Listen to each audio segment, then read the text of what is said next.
बेईमानी ये एक ऐसा शब्द है जो अगर आपके संपर्क में आ जाए तो ये आपको बहुत नुकसान पहुंचा सकता है। आगे बढ़ने से पहले मैं आपसे एक चीज़ कहना चाहूँगा।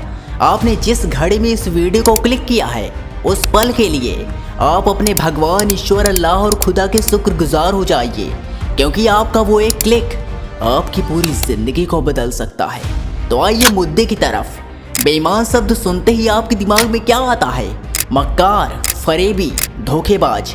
और वाकई ये शब्द सुनने में जितने भयानक है, इनके मतलब भी उससे कहीं ज़्यादा घातक। उदाहरण के लिए, श्याम और राजू नाम के दो लड़के बहुत ही गहरे दोस्त थे।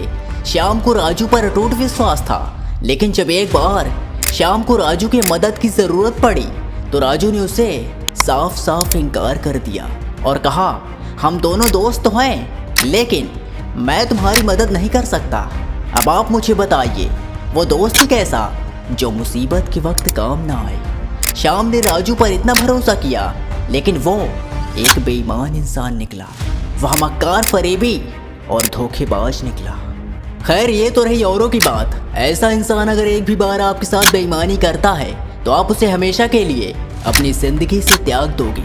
लेकिन आप उस बेईमान इंसान का क्या करोगे जो आपके अंदर है, जो औरों के साथ ना सही खुद के साथ मक्कारी करता है, मेहनत से बचने के लिए झूठ और फरेब का सहारा लेता है और ना जाने कितने सालों से खुद को धोखा देता आया है। जी हाँ, मेरा इशारा सीधा आपकी तरफ है, आपके अंदर बैठे उस चोर की तरफ है जो चोरी तो करता है, लेकिन आप जानते हुए भी उस पर कोई कार्यवाही नहीं करते। ये कहाँ का न्याय है?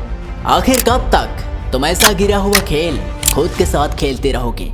कब तक तुम लोगों को ये बताते रहोगे कि दुनिया बड़ी बेरहम है, किसी पर भरोसा करने के लायक नहीं? मुझे इतने लोगों ने धोखा दिया। बात तो तुम्हारी बिल्कुल सही है, क्योंकि भगवान ने भी तुम्हारे ऊपर भरोसा करके तुम्हें ना सिर्फ 2 हाथ और 2 पैर दिए, बल्कि शरीर का हर एक अंग दिया। भगवान ने तुम्हें दिमाग दिया जिसका सही इस्तेमाल करके तुम खुद को सफल बना सको। लेकिन फिर भी तुम हर वक्त अपने हालातों के लिए भगवान को दोष देते हो और अपनी किस्मत पर रोते हो। भगवान ने मुझे गरीब क्यों बनाया? ये मेरे साथ ही क्यों होता है? मेरी तो तकदीर ही खराब है।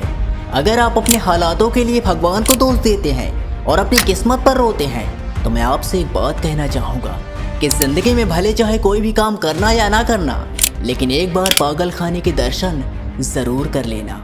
फिर तुम्हें पता चलेगा कि भगवान ने तुम्हारे साथ अन्याय किया या तुमने भगवान के साथ। किस्मत तुम्हारी फूटी है या तुम किस्मत को फोड़ने में लगे हुए हो। धोखा तुमने भगवान को दिया है या भगवान ने तुम्हें? बेईमान तुम हो या भगवान? ये बात आईने की तरह साफ है कि भगवान ने हर इंसान को खुद को सफल बनाने की क्षमता दी है, लेकिन उनमें से कुछ ही ऐसे खुशनसीब होते हैं जो अपनी क्षमताओं को जान पाते हैं, अपनी शक्ति को पहचान पाते हैं, और बाकी अधिकतर लोग तो भगवान और किस्मत के भरोसे अपनी पूरी जिंदगी को बिता देते हैं, जो कि सरासर बेईमानी है। ईश्वर ने आपको सोचने की क्षमता दी है और आप उसे किस्मत के भरोसे छोड़ रहे हो। कुछ महीनों पहले मैंने किसी का इंटरव्यू देखा जिसमें वो बता रहे थे कि कैसे ट्रेन एक्सीडेंट के कारण उन्होंने अपने दोनों पैर गंवा दिए।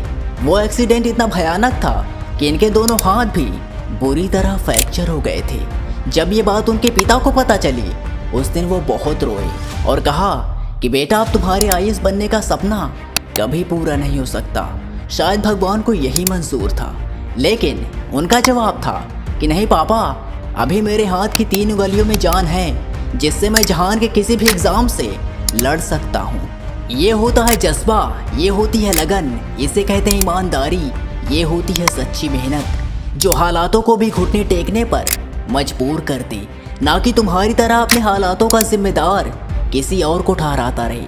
जब तक तुम अपने हालातों का जिम्मेदार खुद को नहीं मानोगे, जब तक ये नहीं कहोगे कि आज मैं जहाँ पर भी हूँ उसका जिम्मेदार मैं खुद हूँ, और अब मैं ही अपने इन हालातों से बाहर निकल कर दिखाऊंगा। चाहे जो कुछ भी हो जाए, लेकिन मैं खुद के प्रति ईमानदार रहूँगा, ना कि बहाने बनाकर खुद को धोखा देता रहूँगा औरों की तरह। आज जो मेहनत तुम्हें बोझ लग रही है, आज जो मेहनत तुम्हें दर्द दे रही है, जिससे बचने के लिए तुम खुद के साथ बेईमानी कर रहे हो, वो बेईमानी जिसमें आज तुम्हें चैन की सांस मिलती है, कल को उसी में तुम्हारा दम घुटना शुरू हो जाएगा।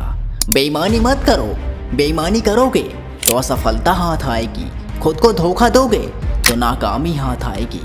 आप जो देते हैं और जो करते हैं, सफलता उससे नहीं आती। सफलता तब आती है जब वो जो मांगती है आप उसे देने को तैयार होते हैं। सफलता की मांग क्या है? ईमानदारी, लगन, सच्ची मेहनत, निष्ठा और त्याग। लेकिन आपके पास देने के लिए क्या है? बेईमानी, आलस, मेहनत की जगह काम चोरी और बहाना। और मैं आपको बता दूं, सफलता बहाना बनाने से नहीं मिलती, सफलता सही दिशा में पसीना बहाने से मिलती है। इसलिए पसीना बहाओ, वो भी सही दिशा में।